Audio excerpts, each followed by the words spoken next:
শেষ পর্যন্ত হয়ে গেল সেই দুঃখের মুহূর্ত। বিশ্বকাপ ফাইনালে স্পেনের কাছে হেরে গেল আর্জেন্টিনা। কোটি কোটি আর্জেন্টিনার সমর্থকের বিশ্বকাপ জয়ের স্বপ্ন ভেঙে দিল স্পেন। পুরো ম্যাচ জুড়ে স্পেন দারুণ লড়াই করেছে এবং তারা তাদের প্রাপ্যটা নিয়েই ম্যাচ শেষ করেছে।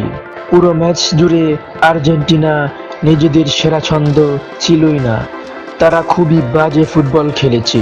পুরো ম্যাচ জুড়ে আর্জেন্টিনা কোনো ভালো অ্যাটাকই করতে পারেনি, আর অন্যদিকে স্পেন ছিল দুর্দান্ত এবং অতুলনীয়। আর সেই কারণেই বিশ্বকাপ ট্রফিটা চলে গেল তাদের হাতেই।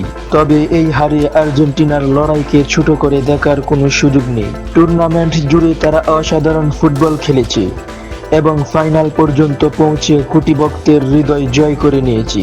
ফুটবলে হার জিত থাকবেই। আজ স্পেনের দিন ছিল, আগামীকাল হয়তো আবার আর্জেন্টিনার হবে। আর্জেন্টিনার এই হার নিয়ে তোমার মতামত কি? আর্জেন্টিনা কোন জায়গায় হেরে গিয়েছে কমেন্ট করে জানাও। আর ভিডিওটি ভালো লাগলে অবশ্যই লাইক ও সাবস্ক্রাইব করতে ভুলবে না।